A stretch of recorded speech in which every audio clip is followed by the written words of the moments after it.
در کوی عشاق جای ما نیست، آنچه بودیم حال عشق نیست. غم زده در کنج این ویرانه ایم، خواب زده سر به تو مانده ایم. سالها گم گشته در سیل خونیم، اشک ریزان در سوگ آرزوییم. عمر را صرف این و آن نمودیم، جان خود در سریر درد سپردیم. سالها بهشت بر این جایگاه هم بود، از گناه آدم و حوا درد و رنجم بود.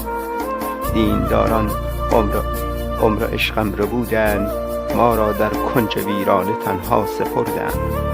با ارزنی پول اشک و آه فروختند، کوزه ای از آه و درد بهر ما نهادند. رنگ خدا را از جسم و جان زدودند، نقش خدایان در جسم و جان نهادند. روزی بهر دیدار او خواهیم رفت، جان داده و دل به او خواهیم کرد.